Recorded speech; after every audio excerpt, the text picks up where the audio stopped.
A quick content note here before we begin this episode of What Am I Rolling? This episode's one-shot, Long Haul 1983, is a solo RPG which investigates themes of isolation, dependency, trauma, futility, and mental and physical health. Other specific content warnings for this one-shot include violence and harassment towards women, gaslighting, smoking, loneliness, and death.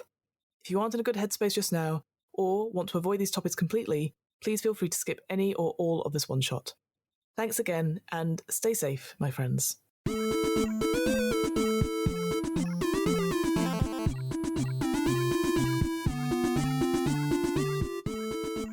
Hello, and welcome to What Am I Rolling?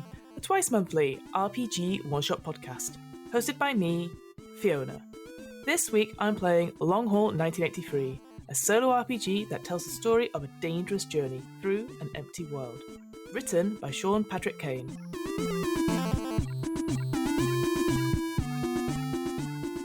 In Long Haul 1983, players take on the role of a long-haul truck driver, trying to make their way home. Every day, they'll hit the road, navigating treacherous highways, fleeing from menacing threats, and dealing with the psychological impacts of isolation. And at the end of each day, they'll find a payphone, make a call, and leave a message for the most important person in their life. That person never picks up, and the player never stops calling. You can find out more information about Long Haul 1983 and Sean Patrick Kane's other games on itch.io. I'll add links to it on the What Am I Rolling website and in this episode's show notes.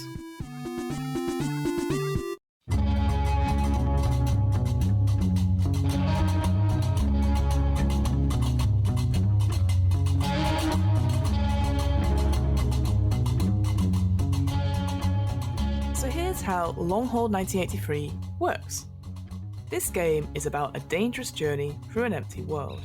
Using a deck of cards, some fudge dice, and a microphone, players will create an original narrative of resilience in the face of world-shifting catastrophe. As a note, fudge, or fate dice as they're sometimes known as, are six-sided dice with an equal number of pluses, minuses, and blank sides. These dice will help determine the success of any rolls used during the game. As Long Haul 1983 breaks up quite nicely into distinct sections, I will go through each section before each part of the one-shot. One last thing before we begin. Naturally, there are times in this one-shot where the players and myself, mostly myself, get the rules wrong or forget something plot-wise. Whilst we always endeavour to stick to the rules wherever possible, at the end of the day, we all make mistakes. And what matters most is that everyone enjoys themselves.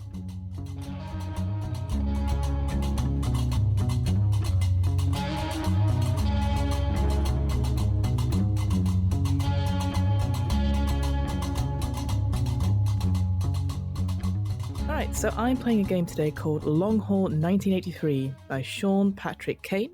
I've been told a lot about this. I'm really excited because there's lots of different things. It's based on The Wretched, which we've played before on this podcast. So yes, I'm really excited about this because it's very much my kind of solo RPG.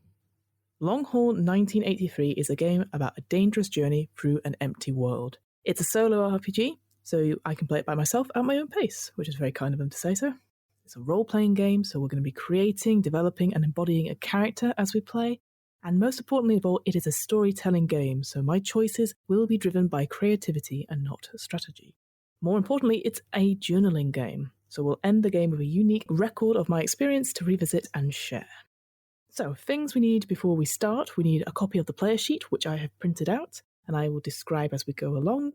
I need a standard deck of 52 playing cards, which I have, and these indicate the days. Each day is like a short chapter in my story, and every day I will draw cards from the deck. And when these cards are drawn, I will use the atlas, which again we'll go into more detail later.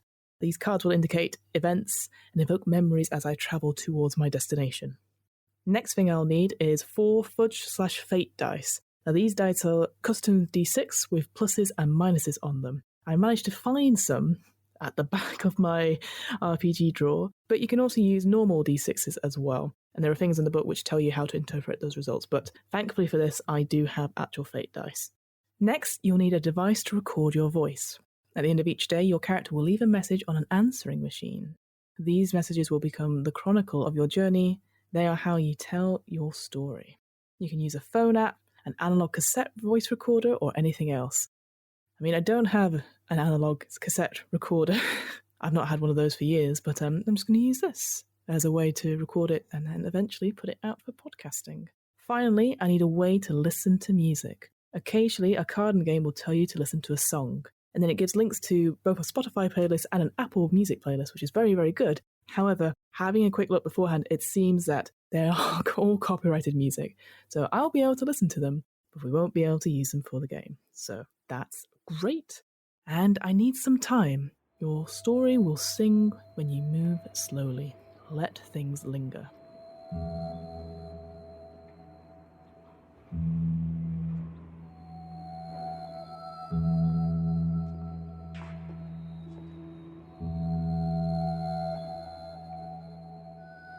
Let's move on to character creation. So there's a little bit of bio here, and essentially it's one page, and there's lots of options that I could tick as we're going ahead. Let's just start with the intro. So, it's 1983, and the world feels hollowed out. Yesterday, sirens cluttering the highways, CB chatter about a jetliner disappearance, rumours of a plague. Today, radio silence, fires on the horizon, desolation. You're in a cab of an ageing semi-truck. It's your rig. You're an owner-operator. The doors are locked, windows up, the air is stale. You catch yourself in the rearview mirror. You see, and then there are 3 columns full of options. And they're all very 80s options, which I absolutely love. I'm going to pick an option from each column, I think, just to build up this image that I have of my character. So, in the first column, the options are a wilting perm, your father's hat, a black eye, ragged stubble, unmaintained cornrows, a greying beard, a shipload of blush, unexpected bruises. I think it's the 80s. We want a wilting perm. 1,000%, that's what we want. So I'm going to write that down on my character sheet. Column 2, we've got a decent mullet, feathered bangs, an odd sunburn, crusty eyeliner, a busted lip, a cheap gold chain, an unkempt moustache, and a sweat-stained headband. I think we'll go with crusty eyeliner. We've all been there, those who wear it, where you leave it on for slightly too long and you sleep in it, and it's not nice. Not nice at all. Final column, our options are a bloody nose, perfect dreadlocks, chapped lips, a well-groomed soul patch, your auntie's earrings, bloodshot eyes, thick sideburns, and a faded neck tattoo. I am going to go for chapped lips. So what you're seeing in the rearview mirror is a very rough-looking person. They've had clearly a very bad night's sleep, maybe tossing and turning in their cab. So the options I got were a wilting perm, crusty eyeliner, and chapped lips. Yesterday, you finished a run. You ate a full meal and slept on a familiar coiled spring mattress in the back of the cab. This morning, same routine as always. You were awake for a solid hour before you noticed. You are utterly alone. There's still power, hot water, megastore aisles are still lit, gas pumps are functional, so there's fuel too, but no people anywhere. Not one. You think to yourself, and then there are 6 options. I've got, this is just like that story. This is just like my dream. This is all so fucked. This is all my doing. This must be hell. This must be paradise. I mean, it feels very much like The Stand, doesn't it? Like that Stephen King book. So I could go with It's Just Like That Story. But I'm being drawn to that 4th option, this is all my doing. I think that could be really interesting as a story mechanic. So I'm going to say this is what I think when I just realise this. I think to myself, this is all my doing. You listen to the squeak of vinyl as you shift your weight in the driver's seat. You're thinking about how far you are from where you need to be, where you might be needed, where someone might be waiting for you. And then there are 6 options again. I have someone alone and scared, someone you owe, someone who owes you, someone who never stopped loving you, someone who doesn't like to be kept waiting, someone you need to prove wrong. There's some good options there, I will admit. I am going to go for number 5. Someone who doesn't like to be kept waiting. I think that's a really interesting one. Even when there's no one else about that I'm thinking about, I need to get back because this person doesn't like to be kept waiting. So yeah, that's who's waiting for me. Oh, and then it goes on to say, someone who might appreciate a phone call at a time like this. You need to hit the road, no time to waste. But your thoughts are cloudy and a song keeps rattling around in your head. You keep mumbling, and then there are 6 options here, which they must be song lyrics or jingles or something like that. So I'll read them through, but apologies if I get the tone of them wrong or the rhythm of them wrong. So the first one says, we'll make it through, we'll make it, we gotta make it. Second one is, we've got to stop all the men from messing the land. From what we understand, this is our last and only chance. Third option, they tell me of a home where no storm clouds rise. They tell me of an unclouded day. Number 4, I just want to be your fantasy. I just want you to be right next to me. Number 5, this may be the last time, maybe my last time, I don't know. And then we have the final one, which I think must be an advert. Morning, Mr. Radio, morning, Little Cheerios, morning, Sister Oriole. Did I tell you everything is fine in my mind? So those are the 6 options I have. Keeps rattling around in my head. Which one of them appeals to me most? So let's go for number 3. They tell me of a home where no storm clouds rise. They tell me of an unclouded day. That'd be quite cool. I quite like that. You start the engine. It's 1983, and you need to find a phone. Preparing to travel, so we will travel far, thousands of miles. The scenery will change, sometimes rapidly, sometimes imperceptibly. There is always a trace of fire on the horizon. On your player sheet, list these 8 environments to follow in any order that makes sense to you. And our 8 environments are ice, snow, wind, rain, heat, flood, fog, and dust. The first location on the list is already marked. This is where you begin. When you are told to advance to the next location, do so. Mark it. This is now where you are, a bit closer to your destination. The final location is your destination. If you reach it, the game ends. Okay. Well, I think it's always good to start an RPG in the rain. So we'll start it and it's raining outside. Then let's go for it gets colder. So as the rain turns colder, I think it then would become snow as the second option. I think then we'll go for ice as the third option. Oh, there's flood as well, isn't there? Hang on. Okay, scratch that. Second option, we'll go for flood because it keeps on raining. Then we'll go for snow. Then we'll go for ice. What are the final 4 we've got? We've got wind, fog, dust, and heat. Well, I think heat should be right at the end if there's a fire in the distance, right? So after ice, I think I can go for... Why don't we go for fog? Then we could do wind, and then dust, and then heat. That makes sense. So the environments, in the order that I will go through them, it'll be rain, flood, snow, ice, fog, wind, dust, and heat. Your destination is a very specific person in a very distant place. They might be a lover, a child, a parent, a lost or absent friend. Define the relationship. Be specific. Give them a name. Write it all on your player sheet. Every day ends with you at a payphone leaving a message on this person's answering machine. They never pick up. You keep calling. Your destination might be unreachable. This might all be for nothing, but you will drive day after day after day until you can't. So all we know is that we've picked this person, whoever it is, the person I'm going towards, they don't like to be kept waiting.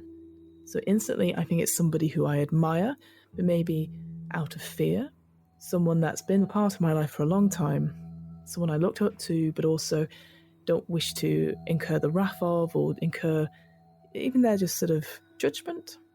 Maybe they're very judgmental. But it's clearly someone that I have a really strong connection to, and I'd like that to be a positive one in a way.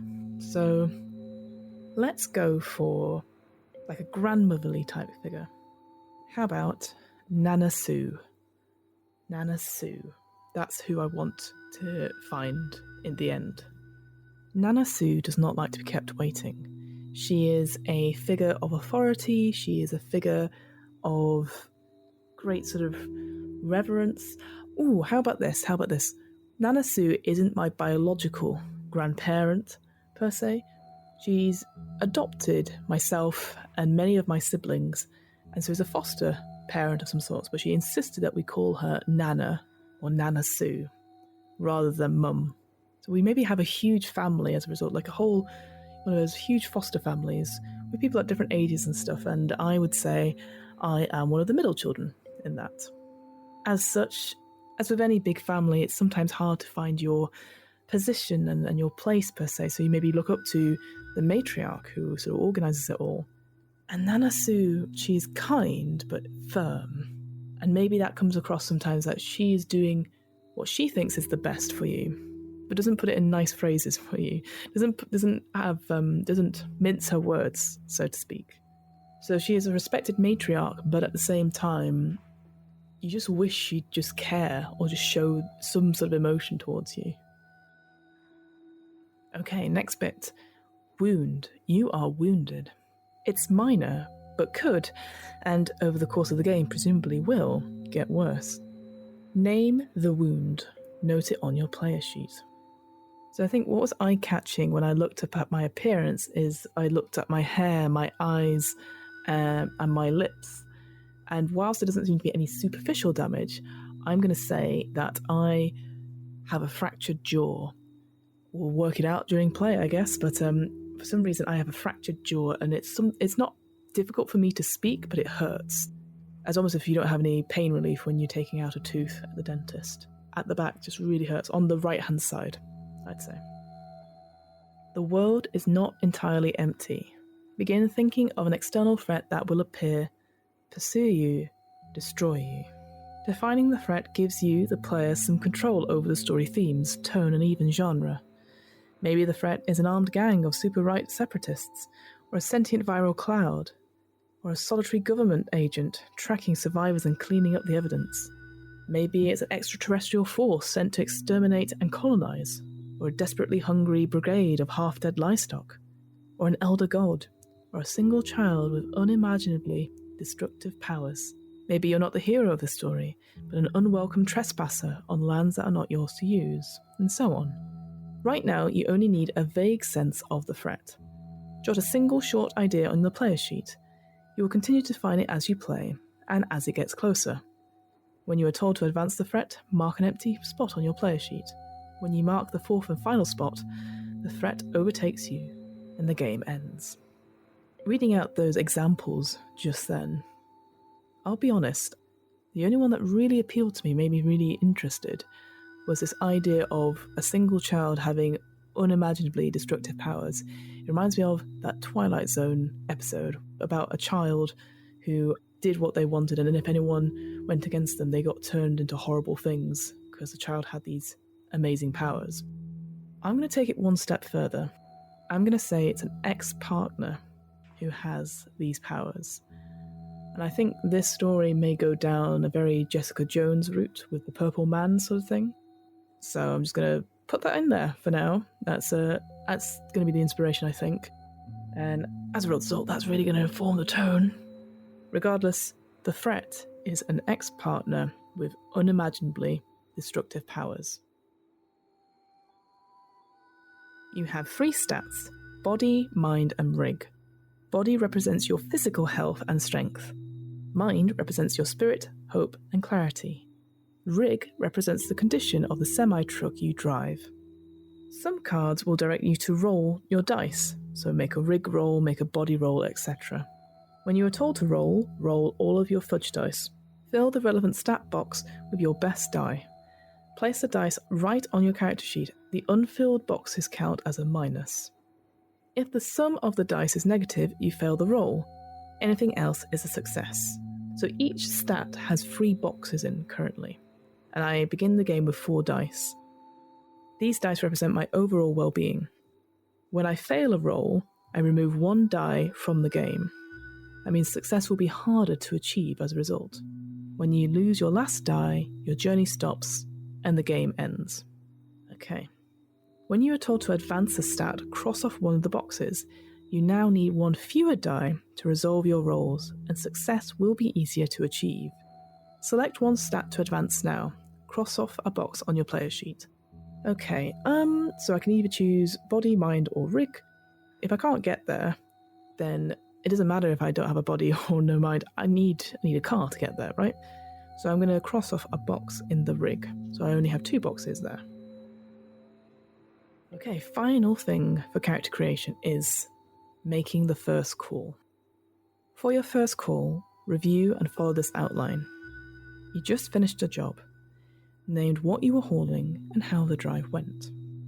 So obviously I'm ringing Nana Sue. I don't know how interested she'd be in it. I think I'm just going to be very blasé about it and just say it was another shipment of plush toys. I think it sounds like I would have gone to a mega mall or like a mega store at least. Getting toys to children. Let's say that it's a delivery of toys. I want to say it's like a big mega mall in the 80s. Something akin to the Mall of America, which I know for a fact wasn't done in the 80s, but I want something similar to that. The actual drive would have been uneventful, but I wonder if something might have happened with the ex-partner at this time. Maybe, like, why would I have a fractured jaw? So I'm going to say, I think on the call, I'll say it was uneventful, but maybe indicate other things were happening as well. You don't know what to say. Describe the weather. In brackets, check your player sheet. So it's currently raining, so I'll do my best British impression and talk about the weather and that it's raining. You don't understand what's happened to everyone. Make a wild guess. I think here is interesting because obviously this game is clearly made with sort of the American open road in mind. So with that in mind, I think I would make some allusion to, like, it's maybe hurricane season. Maybe there was a big warning that I missed and people have headed to the shelters and stuff and people just left. A big hurricane or tornado warnings, so it's that kind of season for it. You plan to drive as much as you can. You'll stick to the highways and stop only for sleep.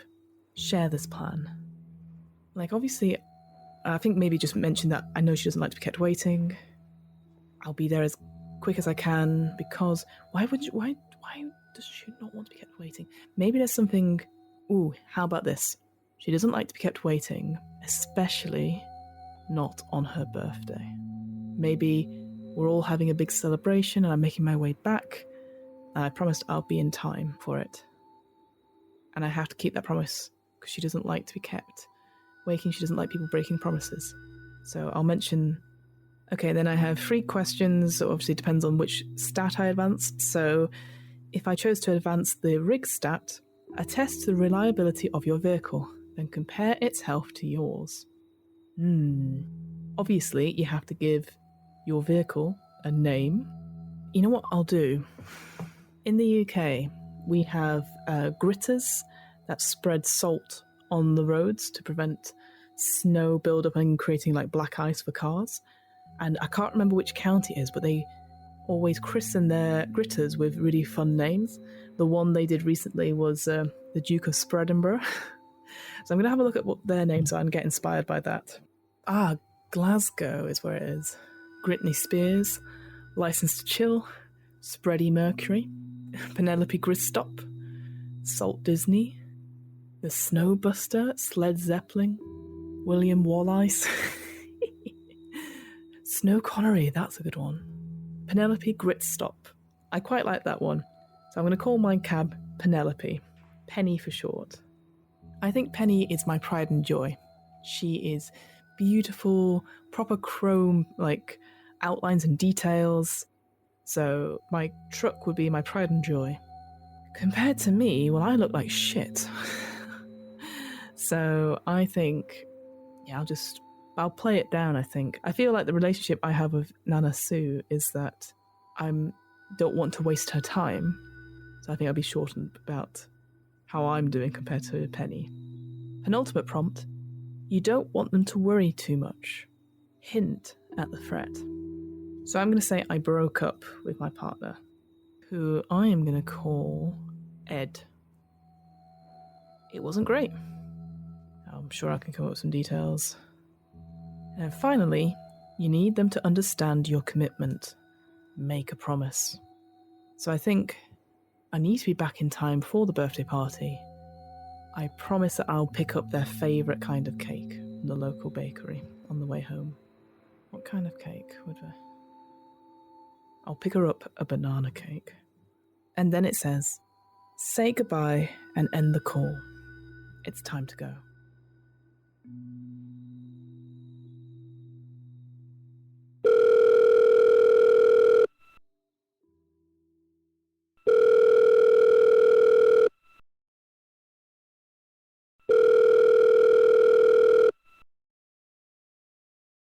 Hello, no one is available to take your call. Please leave a message after the tone. Hey, Nana Sue. It's Trish. Oh, I hope you're doing alright. Sorry, I didn't catch you. I just finished my job. More toys. But I think it's okay. Everything's good. Drive was fine. Crap weather here. It's pouring down. You'd hate it. Like, I can't even see out of Penny's windshield that far. Like, the lights are just bouncing back off the raindrops. I hope it's better where you are. It's weird. I woke up this morning and there doesn't seem to be anyone around. I thought there'd been like a weather warning, like a hurricane or a tornado coming in, and so I think people just scarpered, but it's just really weird. Sorry. I'm coming home now. I know it'll take me a few days, but I'm going to stick to the highways and just stop to sleep because I know how important it is to be home. It's a special birthday coming up. It's number 90.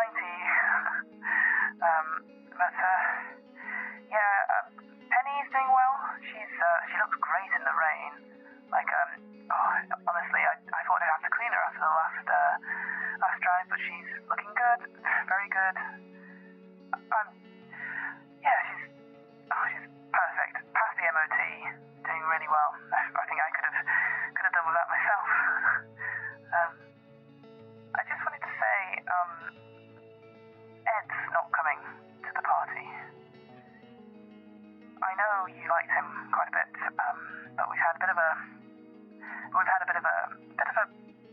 falling out, so he's not coming. I know you said he was the best thing that ever happened to me, but just for now, he's not going to come. I hope that's okay.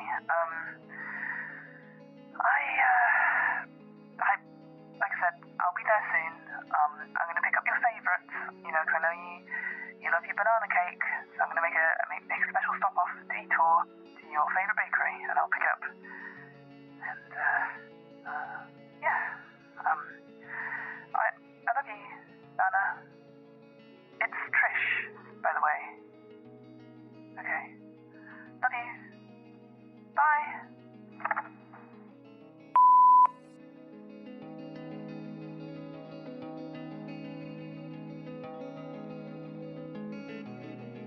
Each day is played in 4 phases. We start the engine, we hit the road, check your progress, and then make the call.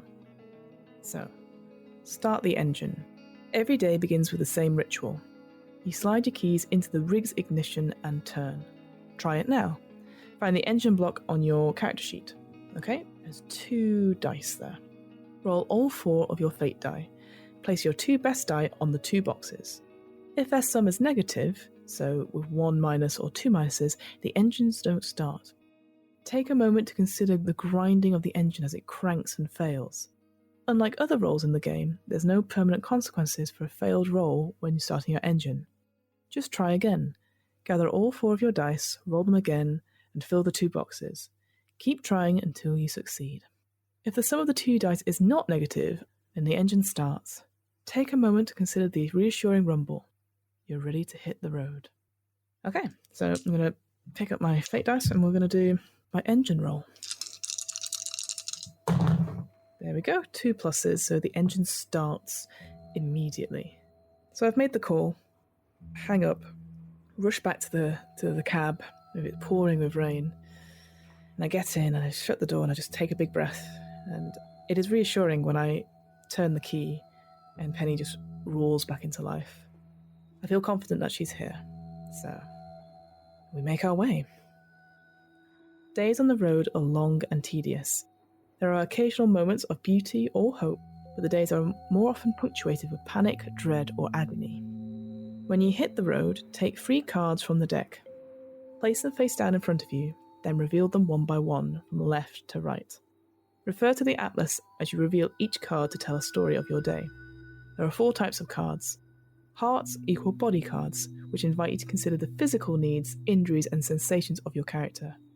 Diamonds are mind cards. They invite you to consider the fears, memories, and perceptions of your character. Clubs are rig cards, which invite you to consider the condition of your vehicle as you make your way. And finally, spades are road cards, which invite you to consider the world outside your rig. The road cards represent the travel, and they will get you closer to your destination. When you have revealed and resolved these 3 cards, you may end your drive. You have always the choice of drawing and revealing additional cards. Extra time on the road is dangerous, but it might get you closer to where you want to be. Now this is interesting, so in order to advance, I need to pull out spades is the thing. So that's good to know. So here we go, check your progress. Some days are more fruitful than others. When you check your progress, you start by checking the cards you've revealed. If you have revealed at least 1 road card, so that's a spade card, you advance to the next location, and you're getting closer. If you have not revealed a road card, you begin the next day in the same location. Then you reflect on the day. What happened? What has changed? What do you now understand? Collect your thoughts, check your notes, and prepare for the call you're about to make. At the end of each day, your character finds a payphone and places a call to their destination. No one ever picks up. There is never a conversation. You leave a message on an answering machine. The content of the call is always up to you. You'll frequently summarize the events of the day, but you shouldn't feel empowered to move in other directions. Each call is an opportunity to develop backstory, theories, and your character. Remember too, it might be your last call. Don't overplan or script it. Keep it loose and conversational as you begin to record. Leave your message. When you finish, take a moment, discard the day's cards, and think about what tomorrow might bring.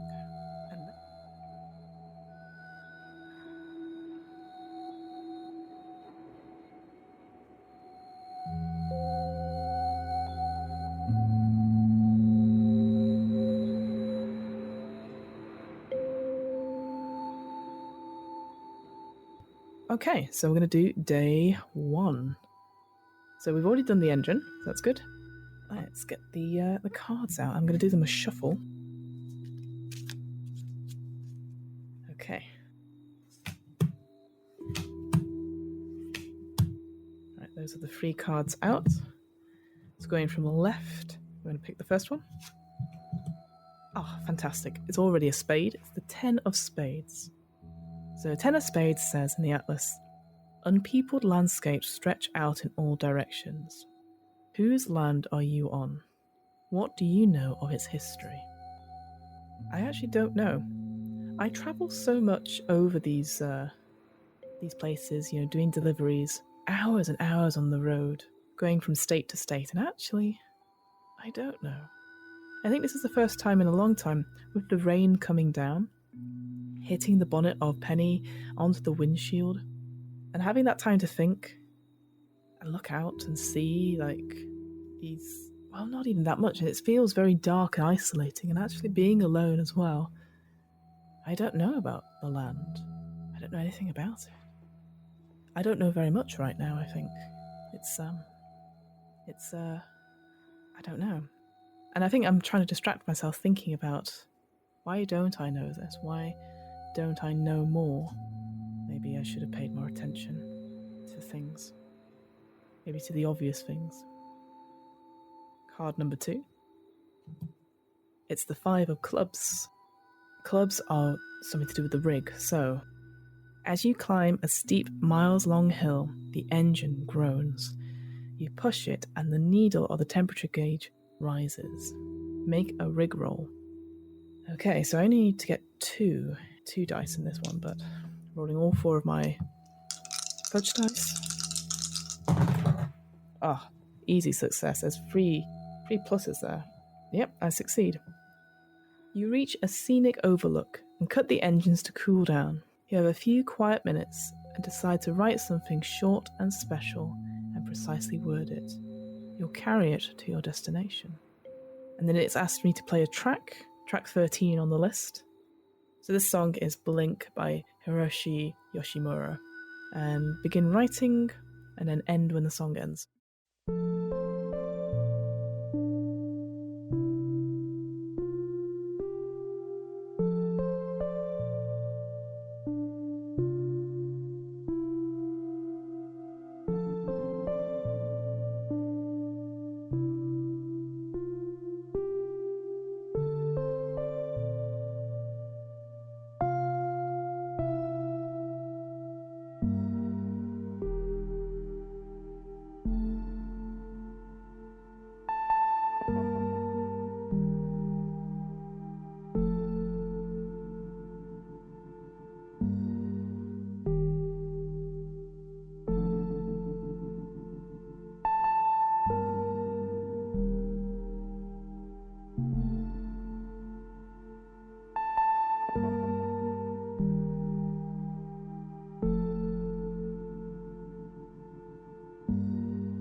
All right.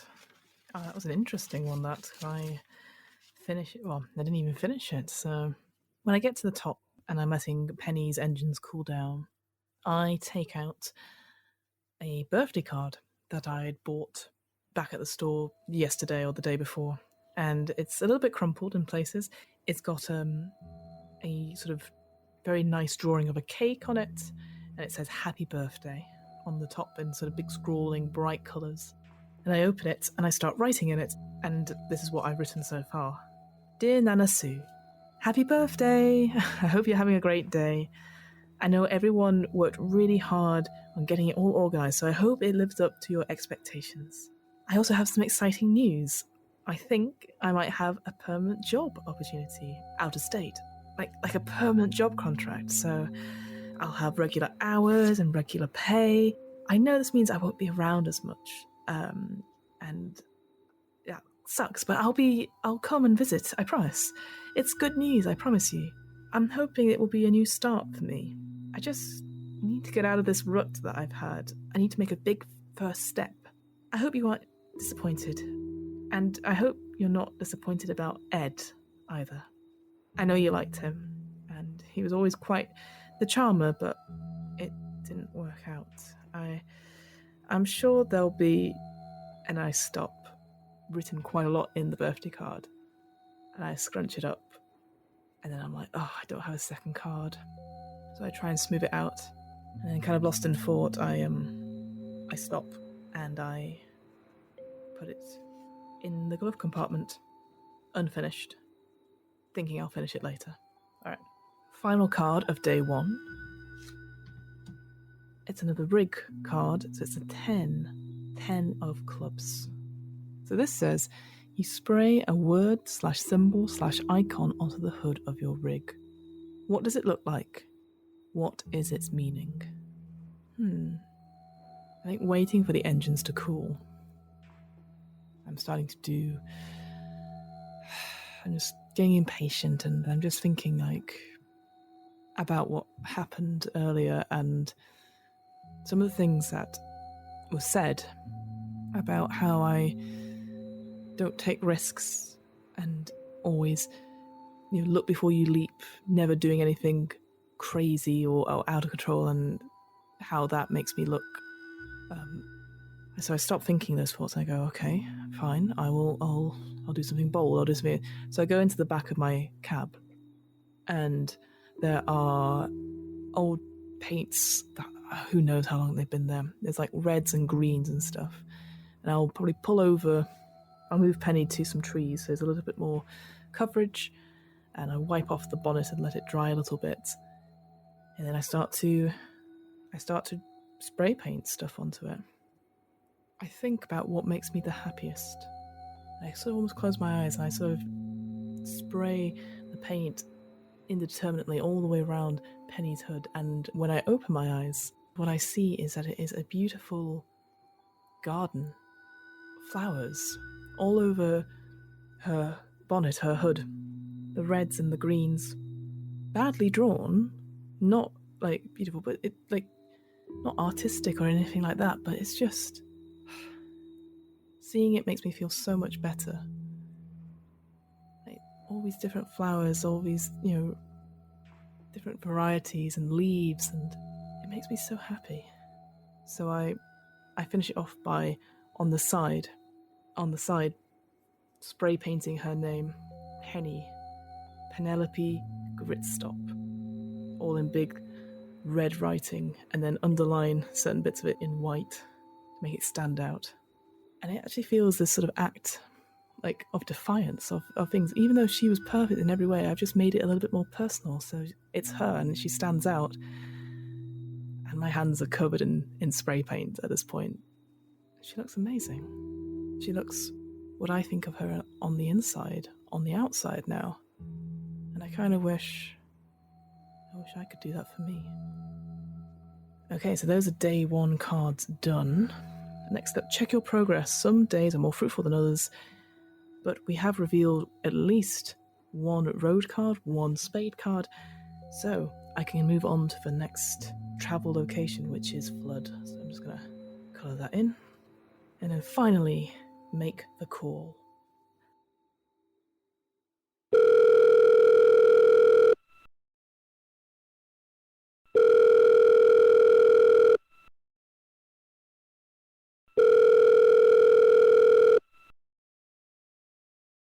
Hello, no one is available to take your call. Please leave a message after the tone.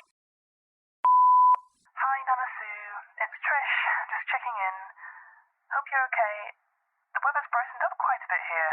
It's not raining as hard anymore. Just hoping everything's okay and stuff. I've not seen anyone else. It's been quite quiet on the roads. There was a big hill I came across. It took all of Penny's power to get up it, but she managed it. She got there. I've got your birthday card. Started writing it. So you'll be glad it'll be another long note from Trish. It's very pretty. It's got a nice front on it. I've been thinking about, making some more changes to stuff, and well, I've had a go at. I've been a bit artistic. I've had a go on Penny's bonnet, and I think she looks great. I hope you like it. Maybe I'll get someone professional to go over it when I get a chance to run a little bit. But just thought I'd do something different and make her really stand out, like she's supposed to, And when I stopped at the gas station earlier and looked out over honestly, it was beautiful. There's so many lands and the rain, so you could see all the different clouds, all the different elevations and stuff, and I didn't see anyone at all. It was like they didn't even exist.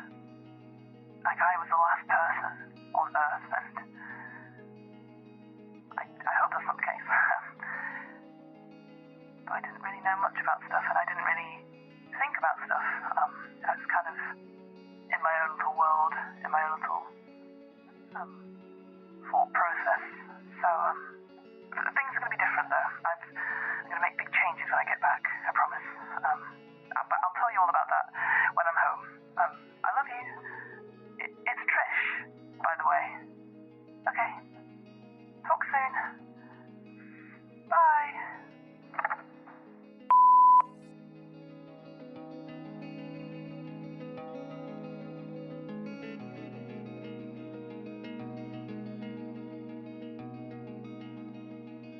Day 2. So first we try and start the engine. So I'll roll the 4 dice I got. Another 2 pluses. So yeah, the engine starts. So same as yesterday.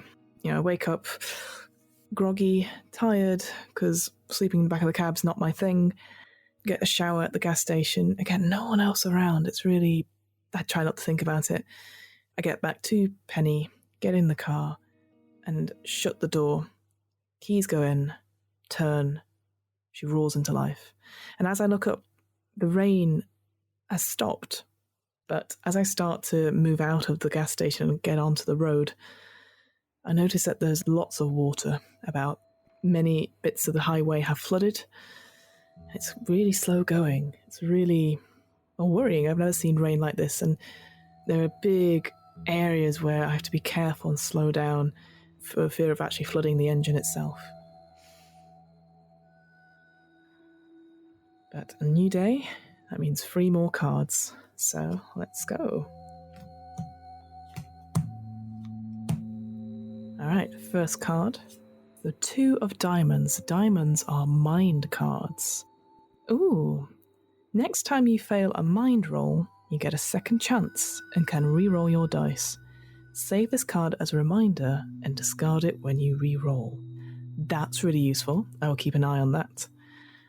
I guess the justification for it is that maybe I'm just a bit more cautious because of the weather and how the rain has really come down and has flooded these areas, so I'm really concentrating hard, and actually I'm finding it much easier to concentrate the further I get away from my starting location, further away from the incident, and so I'm just pushing myself forward. Giving that for me to focus on doesn't mean I'm thinking about other things, which may be good or bad. That's useful card. Right, next card. the Four of Clubs. That's a rig card, isn't it? Your CB radio splutters. Unclear voices fill your rig cabin. What do you hear? So I've not heard anything for a long time as I'm going down this road. And then suddenly my CB radio kicks in. And there's lots of static. The voices come into the cabin, and at first I'm not sure what's going on. And then I recognise it. I recognise the two voices that are in there. Sort of. The only reason I know that is because my voice is one of them. And what is being played out is a conversation I had at a diner a couple of days ago with my now ex-partner, Ed. It's only parts of the conversation, and it becomes clear that a male voice is talking quite rapidly. Certain words are coming out of the radio. Pathetic, useless, worthless piece of shit. And you hear a female voice talking back, almost begging, please don't cause a scene. I'm sorry. I can't do this anymore. Interspersed with static and the crashing and cracking of plates and cutlery and other voices intervening as if someone's breaking up a fight or an argument. My hands are gripping the wheel. Like, I try to turn off the radio and it's not happening. I try and change the station. It's not happening. Because I know what's coming. There's almost like a crescendo of voices and screams and stuff, and there's a smack sound. And I feel my jaw wince in remembering and the pain, and suddenly it cuts out. Silent. And I stop dead. I don't even pull over or anything like that. I stop dead on the highway. There's just no one else around. There's no other cars. And I can't even... It felt so real. I was back there, and as if I was just reliving that moment. But I was just imagining it. I was concentrating so hard on the road that I've just slipped my mind back into it, and I can't think about it anymore. I have to get back to Nana Sue. I can't think about what happened. Can't think about what happened to the rest of the diner. I got out of there. I ran. I just need to keep going forward. Final card of the day. Ooh, it's a heart card, the King of Hearts. That is a body. Ooh. You have a violent face-to-face encounter with the threat.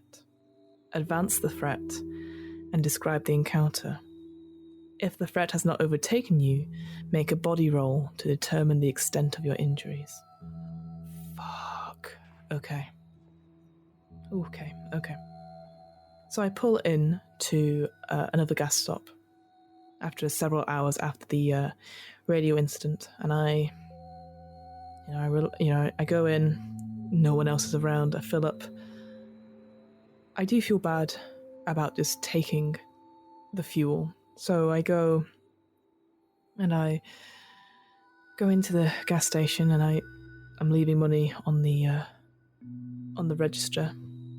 And I have a wander around, pick up some snacks and a drink and stuff, and it's funny. I don't know when he appeared, but he was suddenly there.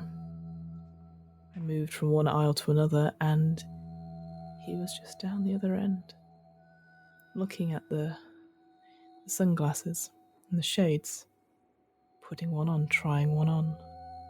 I gasp and I drop all of my sweets, snacks, and there's a crack as the glass bottle of Coke I'd bought smashes on the ground. He doesn't react. He sort of smirks to his reflection, and and asks, which one do I prefer? The ones with the orange tint, the ones with the sort of aviator style? What do you think? I back away and I back into the glass freezers. I don't know how he's here. And eventually he turns to me, his eyes shielded by those glasses that he's wearing, the price tag dangling from one of the arms of the sunglasses. Tell me what you think. What's wrong, Trish? You were all so willing to give me your opinion back at the diner. He starts making his way towards me. I am frozen in place with terror. And suddenly, I just bolt. My legs start moving. And there's inhuman scream from the aisle. And behind me, every single one of the glass cabinet doors open and smashes as I run past it. Bottles and cokes and soft drinks flying out. You know, I'm being bashed, I'm being hit. I guess I'll do that body roll now. Let's see. 2 pluses and a blank, so that is a success. Cuts and bruises, essentially. I didn't get the worst of it, but I make my way out and I run. I run to my car and I don't even look back. I get into the cab, lock the door, turn the key in the ignition hard, and drive off without, just with just running. No snacks, no drinks, no nothing. I look back in the rear view. And he's not there. As I pull away from the gas station, it's just empty. The glass sprinkling the grounds. There's a puff of smoke billowing outside the back of the gas station now.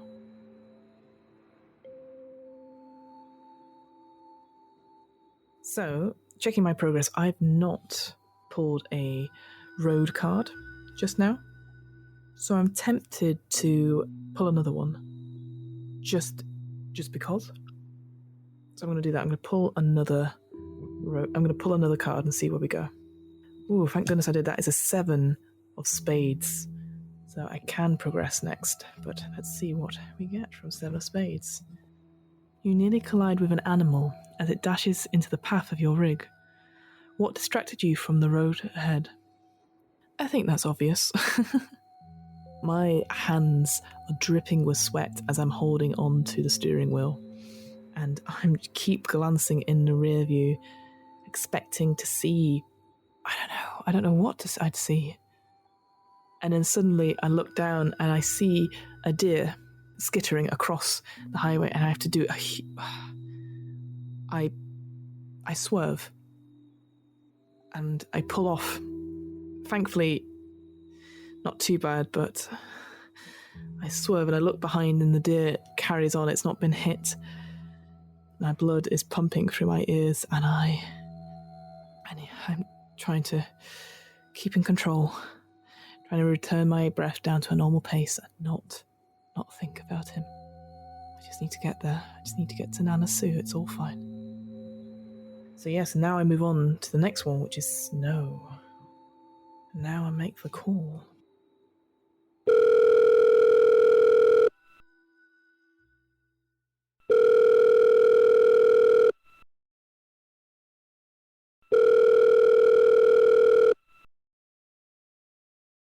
Hello, no one is available to take your call. Please leave a message after the tone. Hi, Nana Sue. It's Trish. Just calling in, just checking in. I hope you're okay. I'm okay.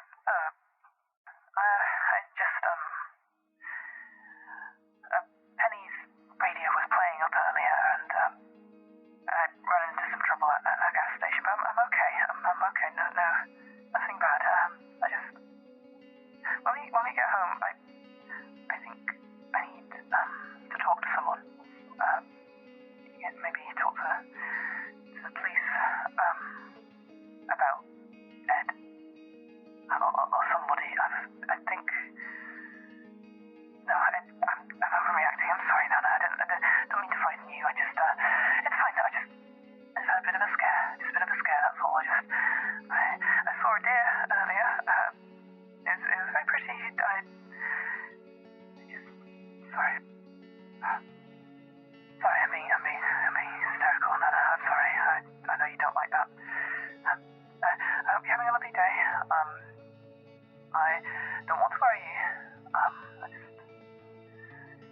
I'll make sure to get extra cake, extra banana cake, huh? And you and I can enjoy it.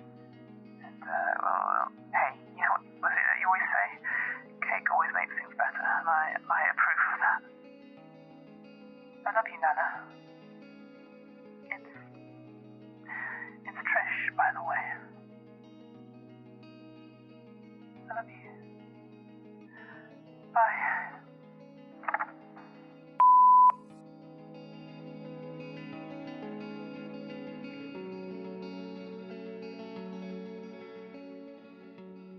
Day 3.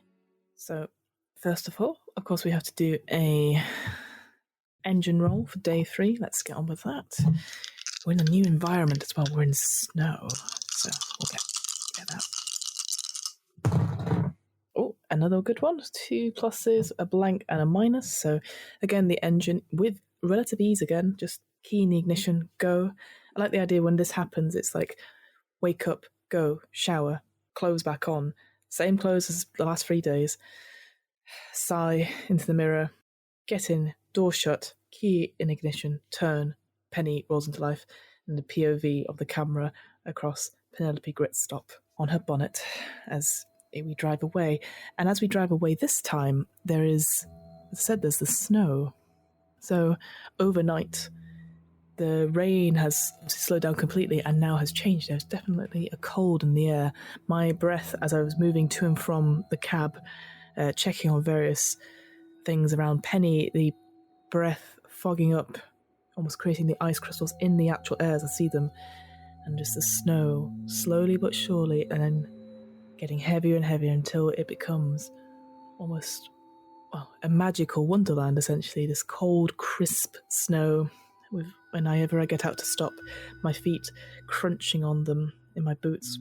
I'm grasping my hands and rubbing them for warmth when I'm outside getting petrol, feeling it in my chest and my jaw. The cold bites at it, at the pain. But I carry on and I keep going because I have a long way to go. And now looking at the snow, it's really thick and it's very deep, and I'm again having to be cautious because if I get stuck in snow, it's a semi-truck. I'm going to struggle to get in there. So, okay, drawing my 3 cards for the day.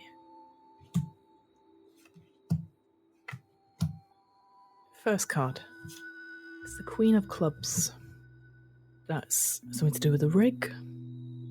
As you inspect your rig, you find evidence of the threat on an exterior door handle.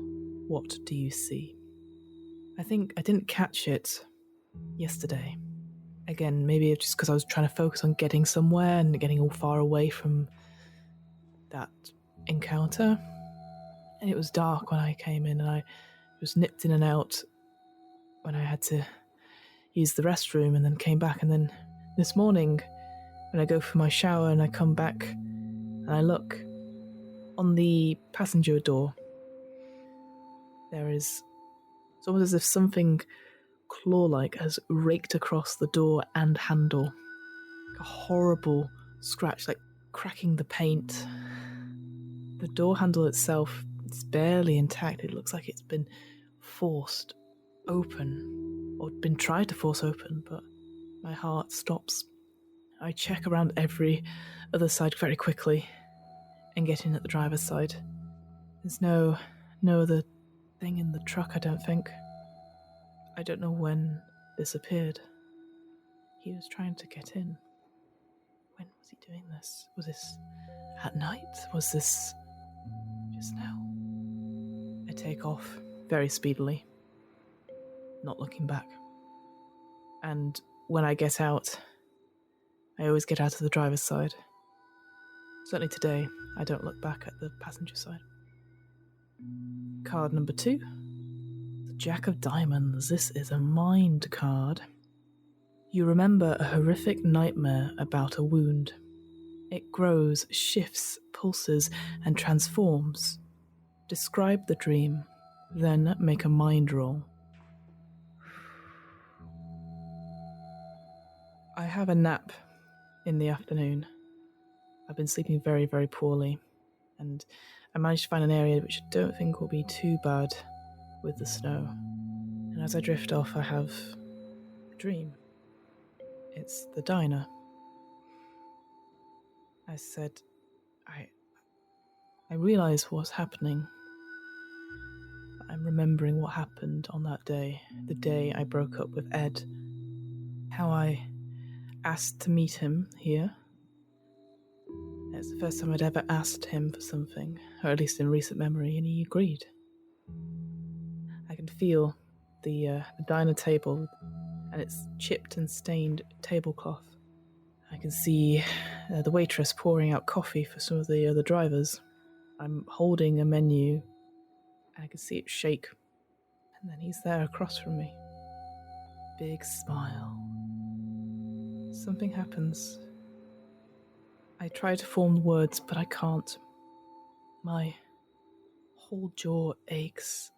And it spreads just off from the right-hand side all the way across. And it feels like I'm almost like chewing horrible, like gravel or stones or something, and it hurts and it pierces, and I can feel my mouth filling with blood.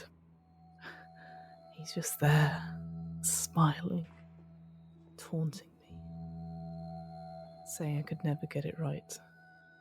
I could even never think of anything to say, so why say anything at all? I cough. A big splurt of blood hits the tablecloth, and I almost begin to choke on the blood in my mouth. I can't get out, I can't get rid of it. He's just there, laughing. I'm going to make the mind roll, so I'm using 4 of my dice because I've got 4. I do have a reroll card from day 2, so we will see. I don't need it though. 3 pluses and 1 blank, so overall a success. I wake with a start. I am covered in a hot sweat. I go straight to my jaw, and it hurts, but it's no more than usual. I turned on my side and leaned against something on my cheek. That must be what it was. I'm okay. But it goes back to me thinking that somehow what's happening to me, what's happening to the world, this is somehow my fault. I don't know. I don't know how or if I can fix it. What does he want? Card 3 of today. Hey, it's another spade, the 8 of spades. It means I get to move on to the next location, which should be ice. That's pretty good so far. You watch the distinct fires along the horizon as they grow and shrink. What do you think started them? The fires don't seem to be coming closer, no matter what route I take. Maybe I try and rationalize it, like justify it in some sort of way about, like, maybe it's forest fires or weird weather phenomena, like I tried to before on day 1 about where everyone was. I know that can't be right though. I don't know what started them, but maybe I hope someone's there putting them out. But there is this feeling in the back of my head as I sort of go towards it and then try and shy away from it, is that somehow it's connected to Ed. All of this is something to do with me and Ed. And I can't even justify it. All my thoughts are confusing. All I know is that I need to get home. I need to see Nana Sue.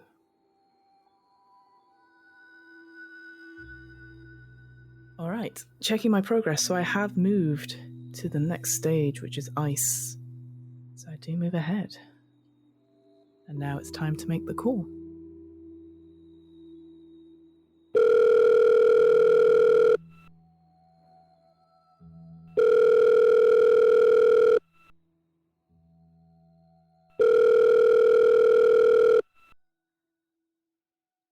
Hello, no one is available to take your call. Please leave a message after the tone.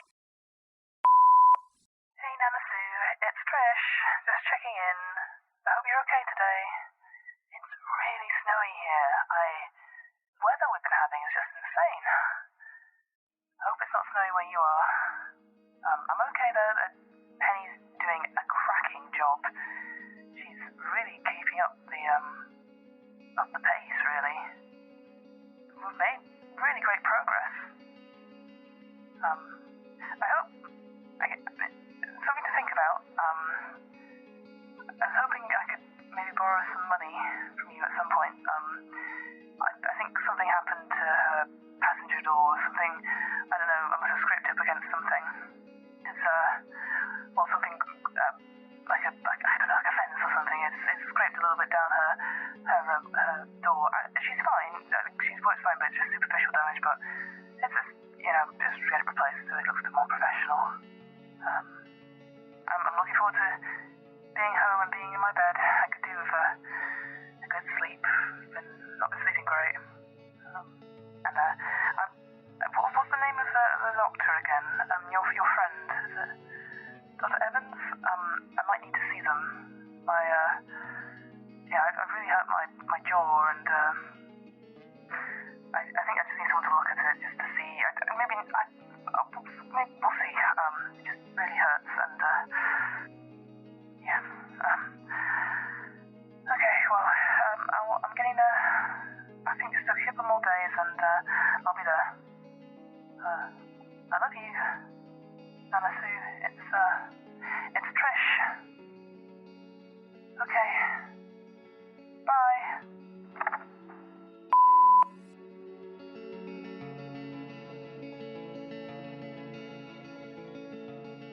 Day 4.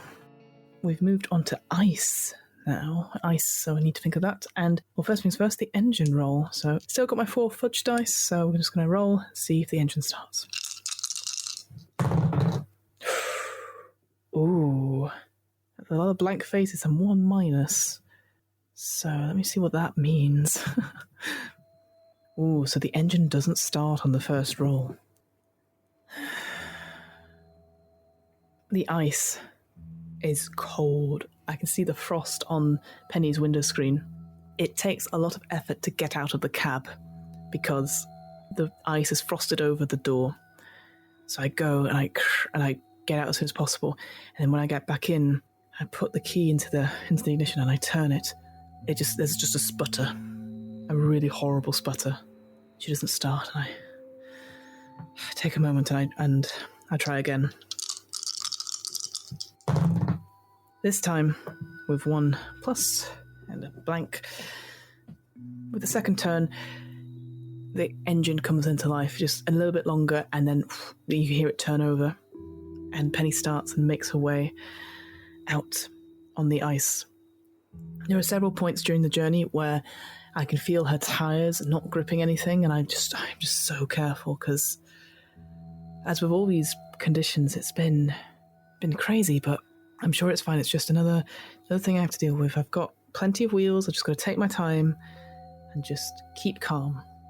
I'll be all right. Okay, now going to pull my cards for day 4. So, first card is the 6 of clubs. All right, 6 of clubs is a rig roll. You keep something stashed beneath the driver's seat. What is it? What is its current value to you? What is its current value to me? I have, underneath my seat, I have things to stop people getting into my cab.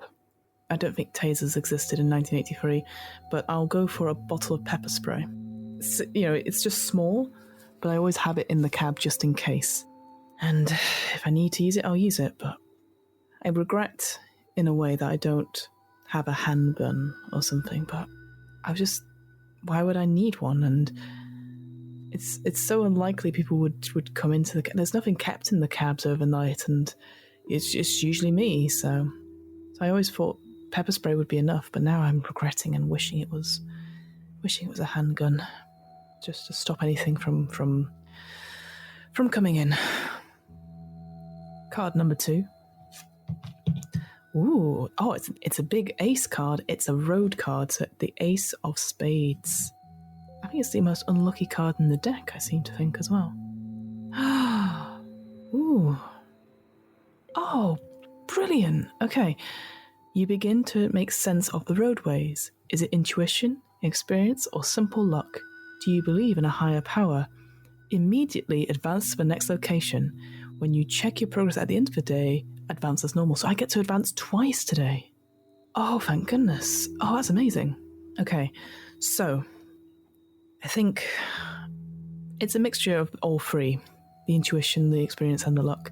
I recognise some of these roads from previous jobs, and with the ice and stuff, I call back to, all those semi-drivers. We share stories and stuff, and when we see each other, we say, hey, this patch of road, don't go down it at this time. It's bad for traffic, or it's bad weather-wise. Just keep to the open roads and this, that, and the other, and all that sort of thing. So I do that, and within the afternoon, the ice is cleared.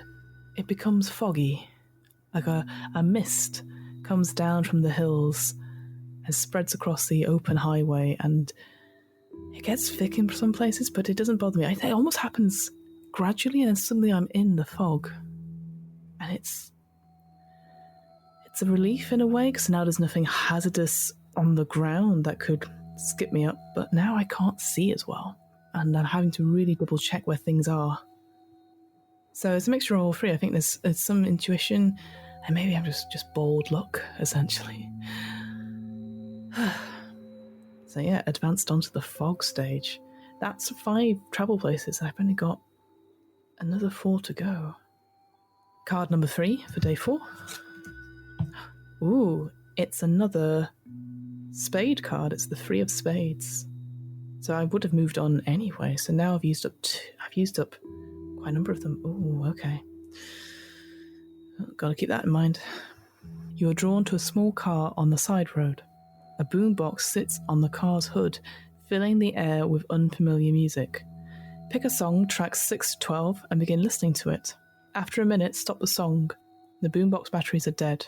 As the song ends, what crosses your mind? The choices I have for songs are Future Shock by Herbie Hancock, I Just Want to Be Your Fantasy by Cheryl Lynn, Try Again, Champagne, Nuclear War by Sun Ra, Attitude, Bad Brains, Morning, Al Jarul. So I'm guessing all these songs are actually some from the track that I picked in the character thing. What did I pick? I picked number 3. Tell me of a home where no storm clouds rise. They tell me of an unclouded day. Number 3, so I'm going to assume it's going to be Try Again by Champagne. So that's what I'm going to pick.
Right, so that's not the song I thought it was. I recognise the song in the sense that it was a song that I used to call our song with Eddie. And as the boombox batteries die, it's almost as if it was on vinyl, and the playhead just gets ripped off. And it reminds me of when we used to dance to the song at the school dance, and how it was almost like a rosy tint on things, how his smile used to be my whole world, and now it's not, and it's not. That's okay, but things aren't rosy, things aren't good. That's okay, everything's allowed to be flawed and imperfect. It's not this perfect fantasy that we want. So I like to think that as well. This small car is actually next to another gas station. They're always next to gas stations.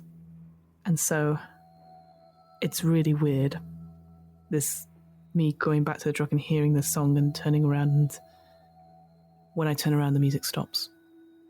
Or even better, no, I turn around and I'm going towards the boombox to... my hand reaches out and it stops before I can touch it. And there's a moment of thinking was it worth it to break up with him for this?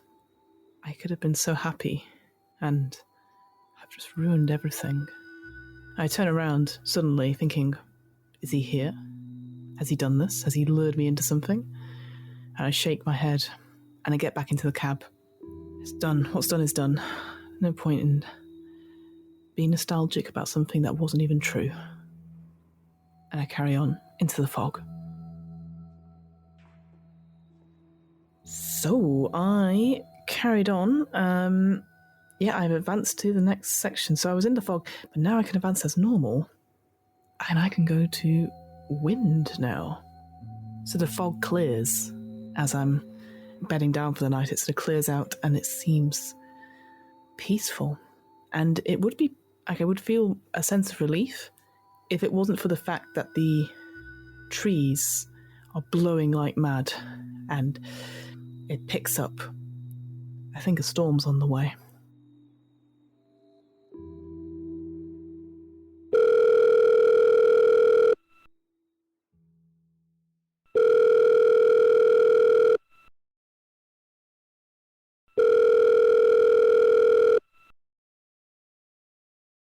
Hello, no one is available to take your call. Please leave a message after the tone. Hi, Nana Sue. It's Trish. I'm just checking in. I hope you're okay. I'm making really good progress today. I think I'll be home in a few days, so that's really good. That's really good. Really good progress. I found the pepper spray you gave me all those years ago underneath my seat. Haven't used it, thankfully, but it's good to know I'm safe. Do you remember that song, Try Again by Champagne? Yeah, I know, I keep hearing it. It used to be a big hit at the disco. Not heard it for years, so sorry, I'm rambling. You hate me rambling. I'll be home soon. I'm making really good time, and I can't wait to see you. And I can't wait to see the others. Don't start the party without me. I love you, Nana Sue. It's Trish. Okay. Love you. Bye. Will Trish make it back to Nana Sue for her birthday party? Or will her past catch up to her? Find out next time on What Am I Rolling?